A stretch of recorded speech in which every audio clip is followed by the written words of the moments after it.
Hello everyone, जय हिंद guys. I welcome you all to CDS academia. और भाई सबका पेपर हो चुका है, ठीक है। आई विश सबका पेपर बहुत अच्छा गया होगा। और इंग्लिश का पेपर तो रिपीटेड बेसिस पे ही आया आपका, मोस्टली पीवाईक्यूज उसमें आपको देखने को मिले।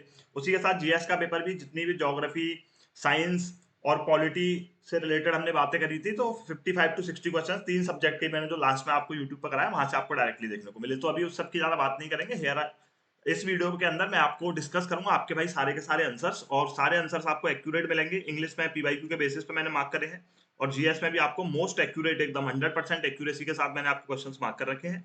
तो थोड़ा सा एक आइडिया लेने के लिए, आजकल जब भी आपको लगता है कि आज अब स्ट्रेस कम होगी, जब भी आप चेकआउट कर रहे हो, तो you can completely rely on this. तो चलिए शुरू करते हैं। क्वेश्चन नंबर 1 ये सेट डी है, तो आप सब अपने क्वेश्चंस मिला करके यहाँ से देख सकते हो।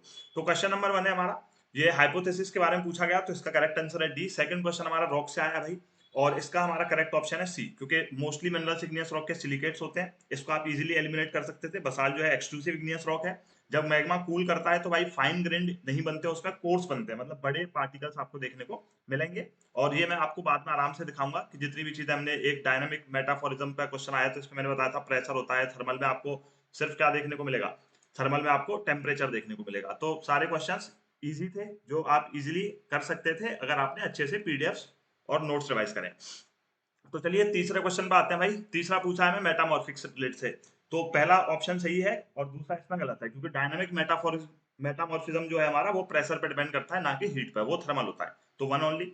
कमिंग टू क्वेश्चन नंबर 4, ये आपका वोल्केनो से पूछा है भाई। दो तरीके की वोल्केनो की हम बात करते हैं, एसिडिक और बेसाल्टिक लावा। एसिडिक में हमने समझा था कि भाई वो आपका पायरोक्लास्ट होता है, उसमें हाई सिलिका होता है, हाईली विस्कस होता है। तो इसका करेक्ट ऑप्शन होगा option number C. Question number 5 फिर आपका मैकेनिकल वेदरिंग से है, तो इसके तीनों स्टेटमेंट आपको सही देखने को मिलेंगे। कमिंग टू क्वेश्चन नंबर 6, तो सरफेस इन्वर्जन की बार बार हम क्लास में भी बात करते हुए आए हैं कि यार इससे बहुत ज्यादा आपका क्वेश्चन बनता है। और उसमें समझाता है कि भाई दिन के टाइम पे क्या होता है, when the solar insolation is coming, earth basically absorbs the heat, and at night it itself becomes a radiating body. तो उसको एक तरीके से तुम रेडिएशन इन्वर्शन बोल सकते हो। और जो नेगेटिव लेफ्ट राइट है सरफेस इन्वर्जन में देखने को मिलता है, that is increase in temperature with increase of height. Normal left right यहाँ पे नहीं होता, तो दोनों स्टेटमेंट आपको सही है। क्वेश्चन नंबर 7 पे आएंगे भाई। ये मैंने लास्ट में जब आपको इंडियन ज्योग्राफी का पार्ट 2 डाला है, उसमें मैंने आपको ये सारा का सारा बहुत अच्छे से कराया था। इसका करेक्ट ऑप्शन होगा आपका ए। क्वेश्चन नंबर 8, ठीक है।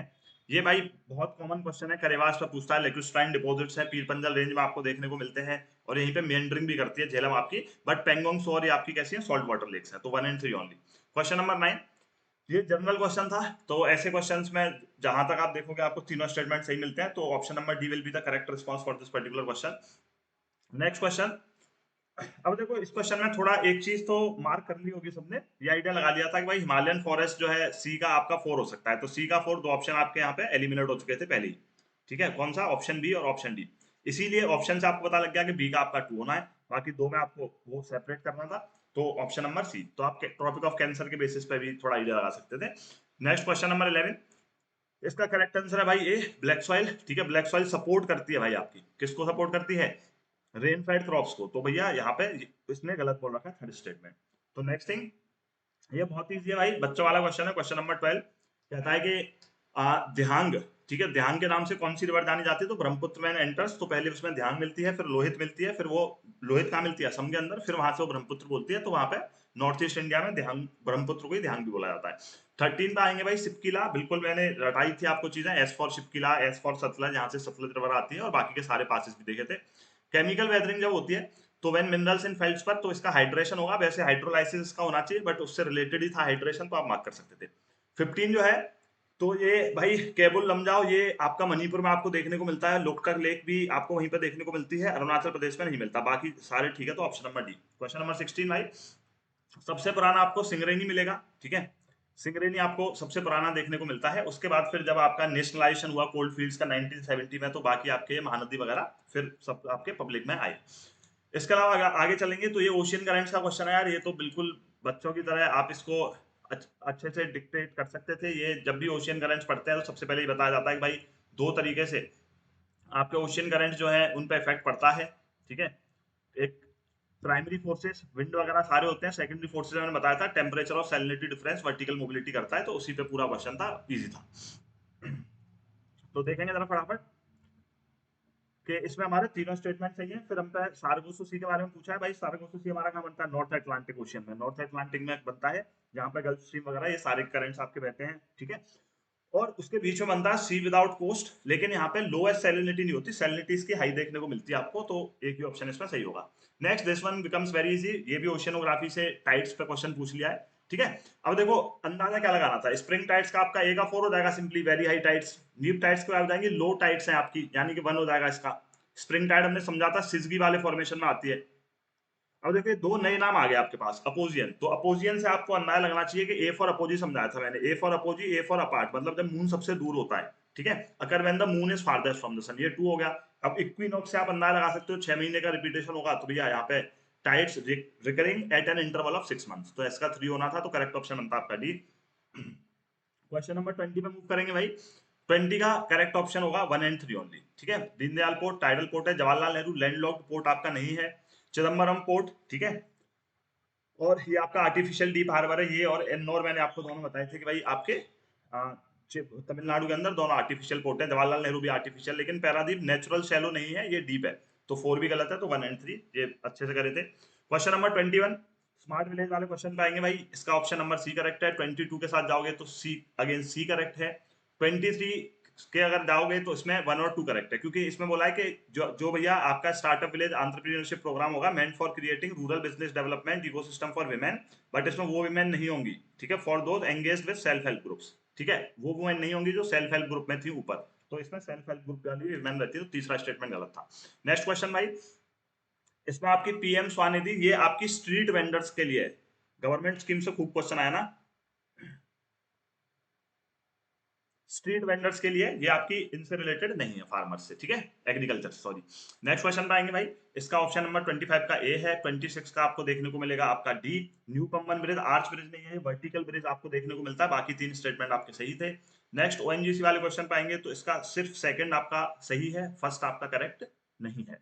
क्वेश्चन नंबर 28, ठीक है, इसमें पूछा है कि भाई was the PESA panchayat extension to scheduled areas का जो महोत्सव हुआ था 2025 में, बहुत कॉमन करंट अफेयर था, विशाखापट्टनम के अंदर हुआ था, इजी क्वेश्चन बनता है। सुजलम भारत है, ये भी इजी क्वेश्चन बनता है, transforming rural drinking water governance, ठीक है, उसके लिए बनाया गया था। ऑपरेशन सागर, ये बहुत बहुत लोगों ने, मैंने 2-3 वीडियो इधर उधर देखी भी, तो सबने ऑलमोस्ट बता रखा था ऑपरेशन सागर, क्योंकि असिस्टेंस भेजी थी, किसको असिस्टेंस दिया था? श्रीलंका को असिस्टेंस दिया था, तो उसका आपको ये देखने को मिलता है। नेक्स्ट आएंगे, न्यूजीलैंड से फ्री ट्रेड एग्रीमेंट हुआ, उसमें ये चारों थे, तो आपका ए आएगा। फिर 32 पे आएंगे, अगेन बी। फिर आपका 33 का अर्जुन एरिगेसी, क्योंकि ये आपके चेस प्लेयर आपको देखने को मिलेंगे, बाकी 3 लोग थे उसमें, ठीक है। किसमें हमारे, किसका स्पेस के लिए पूछ रहा था। फिर डीआरडीओ पे आएंगे भाई। आरआरयू की जो हम बात करते हैं, राष्ट्रीय रक्षा यूनिवर्सिटी, ये आपकी ministry of education government of India के अंडर नहीं आएगी, तो ये आपका फर्स्ट करेक्ट है, ठीक है, वो होम मिनिस्ट्री के अंडर आ जाता है। फिर ये क्वेश्चन बहुत कॉमन इजी क्वेश्चन था, आप एलिमिनेट करके भी कर सकते थे आप, कि who among the following recently scripted history, जिसने 1000 रन बनाए और 100 विकेट्स ली, तो अभी पांड्या ऑलराउंडर है, ठीक है, आज मैच भी चल रहा होगा मुंबई का, तो वहां भी बॉलिंग करा रहा होगा। चलो, स्वामी विवेकानंद ने स्पीच दी थी, बिल्कुल बच्चा वाला क्वेश्चन है, ये बचपन से हमें बताया जाता था कि विवेकानंद वहां गए, sisters and brothers of America उन्होंने यूज करा। कौन गुरु थे गांधी जी के, ये बचपन से इस 5th 6th की जीके में पढ़ा दिया जाता है, गोपाल कृष्ण गोखले, बहुत दोनों इजी क्वेश्चन थे। 38 अगेन इजी आपका बनता है, स्वदेशी मूवमेंट, इसके दोनों ऑप्शन आपके करेक्ट है। कमिंग टू क्वेश्चन नंबर 39, इसका भी ऑप्शन नंबर बी बनता आपका, ठीक है। और ये आपका इसमें 1 गलत है, क्योंकि जो स्क्रिप्ट थी, ठीक है, जब अपन 39 पे जाएंगे तो इसकी ब्राह्मणी स्क्रिप्ट थी और लैंग्वेज थी संस्कृत, तो यहाँ पे ब्राह्मणी की जगह दे रखा आपका खरोस्ती, तो यहाँ ब्राह्मणी होना चाहिए था, लैंग्वेज थी बालक संस्कृत। और ये एनसीईआरटी से आया भाई, थीम से क्वेश्चन आया ये आपका हिस्ट्री का, ठीक है। इंस्क्रिप्शन रिकॉर्ड, हाँ, सुदर्शन लेख का है। अनडेटेड इंस्क्रिप्शन है, ये भी गलत बात है भाई, प्रॉपर डेटेड इंस्क्रिप्शन है, डेट्स बैक टू 150 एडी, तो ओनली 2। नेक्स्ट, बावर मैन्यूस्क्रिप्ट, ये मेडिसिन से रिलेटेड आपके आयुर्वेद की बात करता है। उसके बाद इंडियन मेंबर जो वर्नेकुलर प्रेस बिल में थे, जो वर्नेकुलर प्रेस बिल में थे, वो आपको देखने को मिलता है भैया 1878 के अंदर ये बिल आता है, तो इसमें Jyotindra Mohan, option number A. Next question, इसका आ गया 2, और आपका 43 का आ जाएगा भैया ए। तो कौन कहता है कि एंशियंट कम पढ़ लें भाई, मॉडर्न पढ़ करके चले जाए, सारे वहम आपके मिट गए होंगे। आप देख रहे हो सिर्फ साइड से ही 4-5 क्वेश्चन साइड साइड के डाल दिए, अब क्या करोगे फिर मॉडर्न पढ़ के? मतलब मैं ये नहीं कह रहा मॉडर्न मत पढ़ के जाओ, मेरा कहने का मतलब है जब पढ़ने बैठो सब्जेक्ट को कंप्लीटली फिनिश करो। तो राजस्थान, फिर 44 का आएगा आपका डी, देन अगेन 45 का सी, देन 46 का बी, 47 का ए, 48 का आपका आएगा सी, ठीक है। गुप्ता किंगडम के बारे में था, इसके बारे में सब पढ़ के जाते हैं। 49 का बी, ठीक है। रेला रिटन इन अरेबिक किसने लिखी थी भाई? ये इब्न बतूता ने। इब्न बतूता किसके टाइम पे आया था? ड्यूरिंग द रेन ऑफ, जिसको बोला जाता है वाइजेस्ट फूल, मोहम्मद बिन तुगलक के टाइम पे भैया इब्न बतूता आया था। कहां से आया था? मोरक्को से। 50 आएंगे 50 पे, तो भाई इनको वीरा शहबाज बोला जाता था। अगेन 51 पे आएंगे तो इसका ऑप्शन नंबर डी आपका बनता है। बिल्कुल ही बच्चों वाला क्वेश्चन था, आप बहुत इजीली कर सकते थे। इंडस्ट्रियल रिवॉल्यूशन के बारे में तीनों स्टेटमेंट सही थे। नेक्स्ट थिंग, अब इसमें आओगे तो 2 एंड 3 आपके करेक्ट है। जाऊगुड़ा भाई आपको कहाँ देखने को मिलता है? अगर जाऊगुड़ा की अगर आप बात करोगे तो आपको उड़ीसा में देखने को मिलता है इंस्क्रिप्शन, अशोका इंस्क्रिप्शन। बाकी तो सही है, तो 2 and 3 are correct. Next question number 53, तो इसका ऑप्शन नंबर सी, ठीक है। और कॉइन्स को बोला जाता था। देन 54 का डी होगा, 55 का होगा भाई आपका डी। मगध के बारे में ये बहुत कॉमनली पढ़ाया जाता है। एग्रीकल्चर था, आयरन माइंस की एसेसिबिलिटी थी, एलिफेंट्स बहुत थे, तो ये डेवलपमेंट के लिए बहुत ज्यादा मतलब उनके पावरफुल बनने में हेल्प करी। ये आपका देखो पीरियोडिक टेबल वाला चैप्टर है। मैं बार बार इसीलिए बोलता हूँ, एनसीईआरटी से मैंने कितने बार चिल्ला के तुम्हें बोला कुछ मत छोड़ के जाओ। 4-5 पेज का चैप्टर है, उसमें से आपको सिंपली पूछ लिया कि भैया बता दो जरा, ठीक है। तो 56 का आपका आएगा ए। और देखो सारे अब साइंस के क्वेश्चन शुरू हो रहे हैं ना, मैं आपको दिखा रहा हूं, सब एनसीईआरटी है भाई। भूल जाओ कि लग रहा है टफ, कुछ एनसीईआरटी से बाहर नहीं है एक भी। तीनों वीडियो डाली मैंने फिजिक्स केमिस्ट्री बायो की, तीनों में से दिखा दूंगा तुम्हारे कितने क्वेश्चन है, ठीक है। ऑलमोस्ट आपके सारे क्वेश्चन आंसर हो जाएंगे, एक दो को छोड़ के। Next thing, consider the following statement regarding matter. Element can not be broken down, बिल्कुल सही है। कंपाउंड के कभी वेरिएबल कंपोजिशन होता है ना? जो 5th क्लास में आपकी बुआ का बेटा पढ़ रहा होगा उससे ही पूछ लेना, वो भी बता देगा भैया जो है वेरिएबल नहीं फिक्स्ड होता है। कंपाउंड की डेफिनेशन ही वही है। सॉल्यूशन इसका होमोजेनियस, जो सॉल्यूशन ऑफ सल्फर है वो होमोजेनियस मिक्सचर होगा, ठीक है। तो कौन सा नॉट करेक्ट है? तो दो हमारा करेक्ट नहीं है। एनसीईआरटी अगेन, ठीक है। ये मैंने लास्ट में जब रिवीजन के टाइम पे बता रहा था आपको, कार्बोनेट्स कंपाउंड वहां देखा था H2SO4 भाई एस्टेरिफिकेशन रिएक्शन में यूज होता है। उसके साथ साथ जो hydrophilic part of the soap है इज ऑयल, नहीं ये गलत है। जो हाइड्रोफोबिक पार्ट होता है, फोबिक मतलब फोबिया, और वो दूर भागता है, उसी से ऑयल लगता है, वाटर नहीं लगता है, ठीक है। और वो बाहर की साइड रहता है, उसके बीच में मिश्रण बनता है, ये गलत था। और ये स्टेटमेंट आपका सही है, तो 1 and 3 option number D again NCERT. इसको कौन नहीं कर पाएगा भाई? हीलियम को भी देखा, हीलियम हीलियम से रिएक्ट कर रही है, उसका ऑक्टेट पहले ही कंप्लीट है, तो ये मोनो एटॉमिक है। फिर 60 का हो जाएगा आपका 3। इसमें ये स्टेटमेंट गलत देख रखा है, हमने बचपन से ही पढ़ाता आ रहा हूँ मतलब कि मैग्नीशियम जिंक और फिर आयरन होता है भाई। तो ठीक है, ये भी एनसीईआरटी का स्टेटमेंट है, ये एनसीईआरटी का स्टेटमेंट है, सब भाई पूरा एनसीईआरटी से साइंस। डर रहे हो बात के, कहां से पूछ लिया भाई? Baking powder, sodium hydrogen carbonate, बचपन से पढ़ते आ रहे हो, खत्म।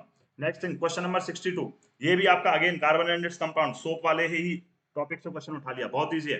Temporary hardness bicarbonate of calcium से होती है, बिल्कुल सही बात है। परमानेंट हार्डनेस जो है वो क्लोराइड और सल्फेट ऑफ कैल्शियम और मैग्नीशियम से होती है, और इसके लिए हम क्या डिटर्जेंट यूज करते हैं जो सोडियम बाइकार्बोनेट होता है। तीनों सही हो जाएंगे, सॉरी सोडियम कार्बोनेट होता है।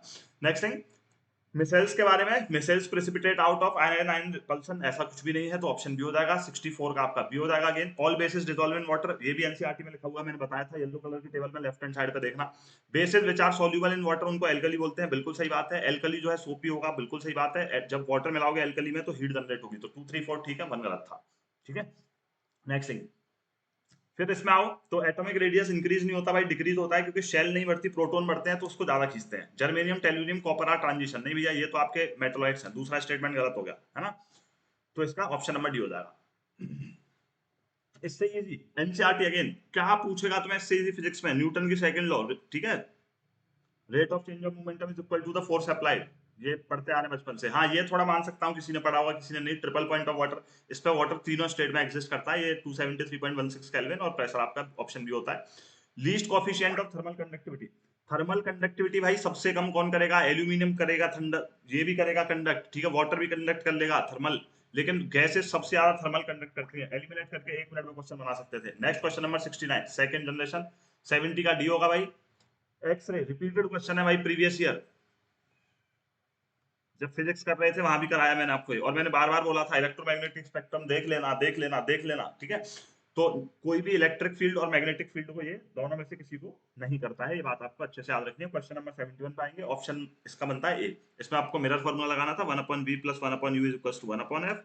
फोकल लेंथ कॉनकेव मिरर है, नेगेटिव लोगे आप, ठीक है। इसमें क्या पूछा आपसे? इमेज फॉर्म के लिए, तो इमेज डिस्टेंस निकालने के लिए 1/f, 1/f कितना है तुम्हारा, कितनी रेखा है? रेडियस ऑफ कर्वेचर 12 है, तो -1/10 कर देना इसको, ठीक है, उधर जाके प्लस हो जाएगा और ऑब्जेक्ट डिस्टेंस भी माइनस में लोगे तो प्लस हो जाएगा तुम्हारा 1/15। इसका एलसीएम ले लो भाई, आपके पास बनता है 30 और 30 -3 प्लस 2 तो -1 हो गया, उधर जा करके ये प्लस हो जाएगा। तो ये आपका 30 सेंटीमीटर और मिरर वाली के सामने ही बनेगा in front of the screen.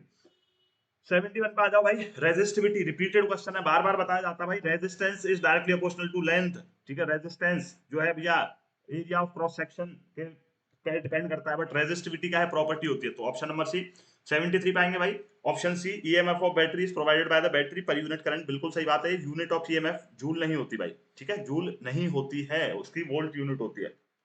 Next thing, बहुत इजी क्वेश्चन था, सोच रहे हैं पता नहीं सुना है मैंने, लोग बोल रहे हैं प्रोजेक्टाइल मोशन का क्वेश्चन आ गया था फिजिक्स पे, प्रोजेक्टाइल मोशन क्या है भाई, इसमें s is equal to u t plus half a t square, equation नहीं पढ़ी है क्या? s क्या है भाई, हाइट पूछ रहा है तुमसे, u क्या है, इनिशियली ऊपर से गिर रहे हो, जीरो हो गई ये वैल्यू, तो फिर half into acceleration due to gravity कितना है, 10 है, टाइम कितना ले रहा है भाई वो, ठीक है।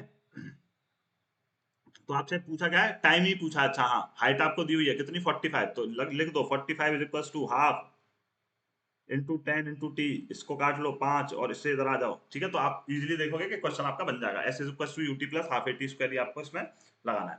नेक्स्ट चलेंगे भाई फटाफट से, अच्छा है, ये 10 का स्क्वायर होगा, 10 स्क्वायर है ना, तो मल्टीप्लाई बाय 10 और कर लो, चलो तो देख लेना फटाफट से, यही फॉर्मूला लगना आपका इसमें। नेक्स्ट थिंग, क्वेश्चन नंबर 75 पे आप आएंगे, तो इसका ऑप्शन नंबर डी आपका सही आंसर बनता है, बिल्कुल लैंगिट्यूडनल वेव ट्रांसवर्स वेव कब से पढ़ते आ रहे हैं, हाँ बस ये थोड़ा मिला के दे दिया था, तो इसमें तुम अर्थक्वेक वाला भी कॉन्सेप्ट लगा लेते ना, कि जो सरफेस वेव होती है भाई वो क्या है, आपका मीडियम को, रॉक को तहस नहस करती है, मैंने बताया था आपको जब सरफेस वेव हिट करती है, ठीक है, तो वो आपकी मीडियम के शेप को चेंज करेंगे और लॉन्गिट्यूडनल वेव प्रेशर और डेंसिटी डिफरेंसेस बनाती है, साउंड में पढ़ते हुए तुम बचपन से आ रहे हो।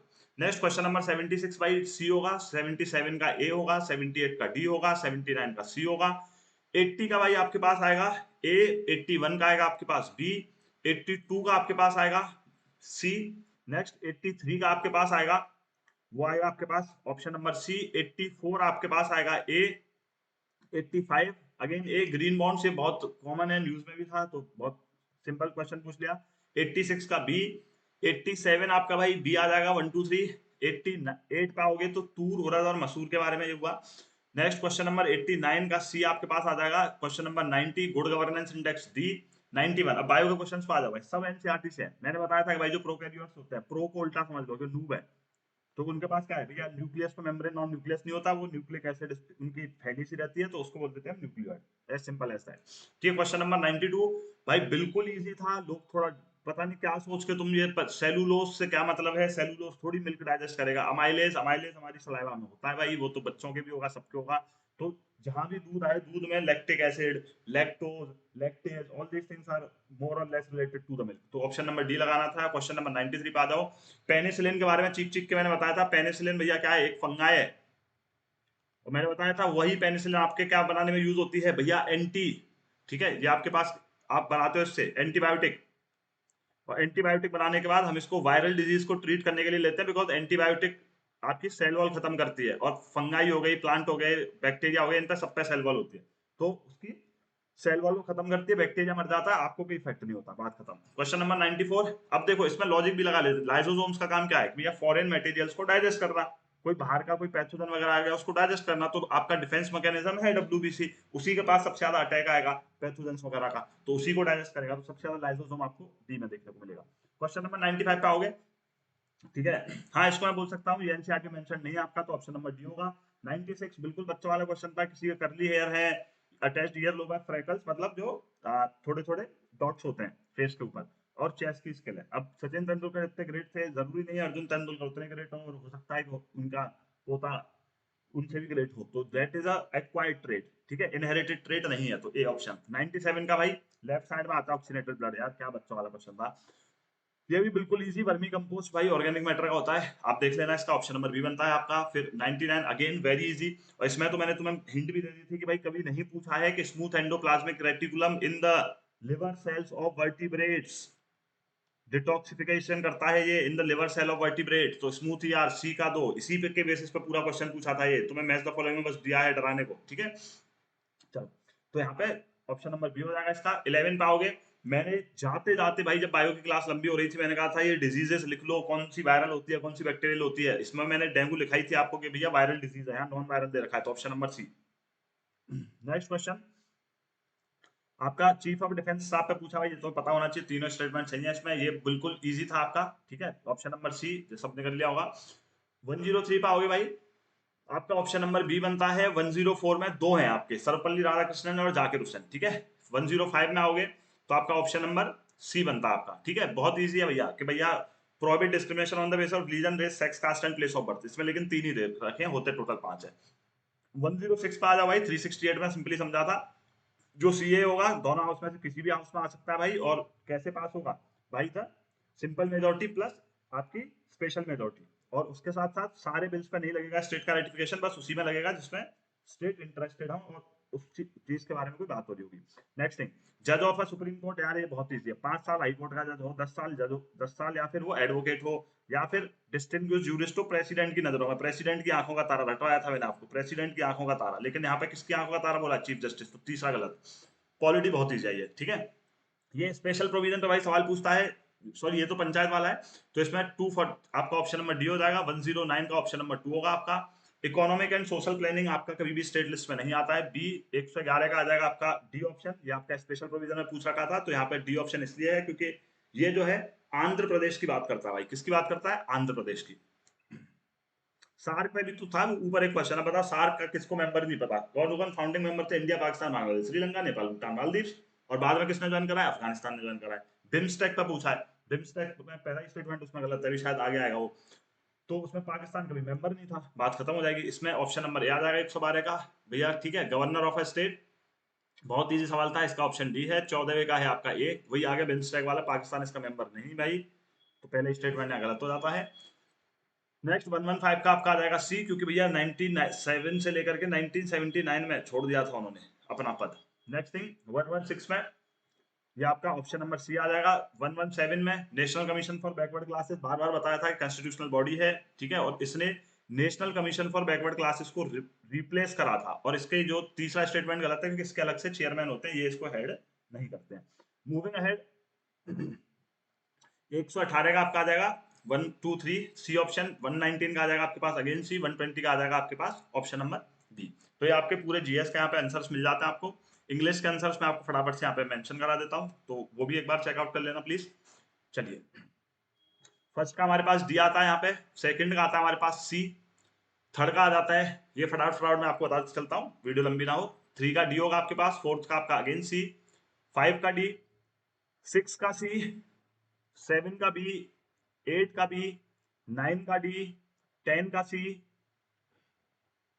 11 का बी, 12 का सी, 13 का डी, 14 का ए, 15 का आपके पास डी आएगा, 16 का सी आएगा, 17 का ए आएगा।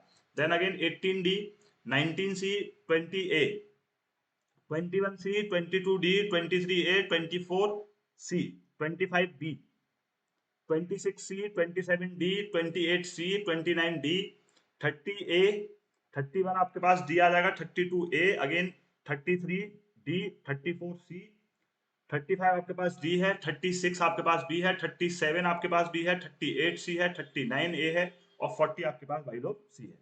नेक्स्ट आ जाएंगे, काफी सारी रिपीटेड होकर भी आपकी देखी गई है यहाँ पे। 41 का सी, 42 बी, 43 ए, 44 बी, 45 ए, 46 सी, 47 सी, 48 सी, 49 डी। ये चार क्वेश्चन इसमें स्किप थे, तो हाँ मैंने आपके लिए लिख दिया। 50 का ए है, 51 का बी है, 52 का ए है, 53 का डी है। 54 से कंटिन्यू करते हैं, बी, 55 सी, 56 डी, 57 आपके पास आता है सी, 58 बी, 59 आपके पास आ जाएगा डी, 59 के बाद आओगे अगेन 60 आ जाएगा आपके पास डी, 61 सी, 62 बी, 63 डी, 64 ए, 66 बी, 60 सॉरी 65 बी, 66 ए, 67 डी, 68 बी, 69 ए, 70 सी, 71 बी, 72 ए, 73 बी, 74 सी, 75 ए, 76 ए, 77 सी, 78 ए, 79 ए, 80 डी,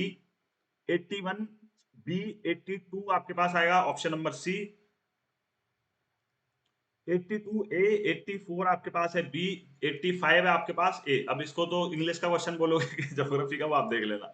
नेक्स्ट आते हैं 86 आपके पास आएगा, 86 का आएगा आपके पास सी, 87 अगेन बी, 89 आपके पास बी आ जाएगा, 90 आपके पास आ जाएगा बी, 91 आपके पास आ जाएगा ए, 92 सी, 93 ए, सॉरी 93 सी, 94 ए, 95 सी।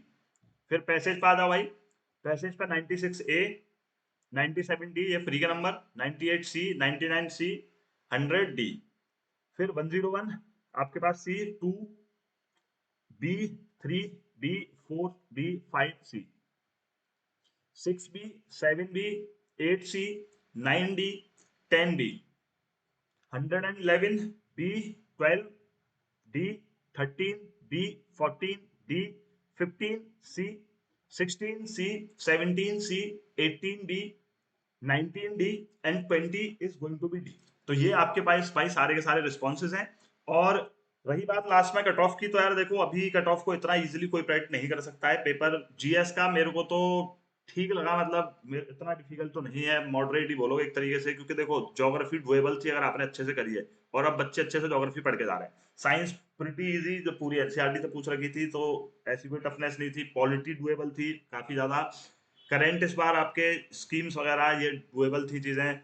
इकोनॉमिक्स कहाँ थोड़ा डाइसी सा रहा है, क्वेश्चंस थोड़े कम से दिखे हैं। उसके बाद आप देखोगे तो मेरे को लग रहा है कि उतना इफेक्ट नहीं पड़ेगा। और इंग्लिश तो रिपीटेड आई है, तो इंग्लिश ऑलमोस्ट सबकी सही भी गई है, तो वही कट ऑफ रहेगी आपकी। उससे 2 4 5 नंबर आपके एक्स्ट्रा ही हो सकते हैं, ठीक है, आसपास ही उसके रहने वाली जो पहले से हमारी रहती आई है 80 85 82, उसमें 4 5 नंबर आप भले ही ऐड कर सकते हो।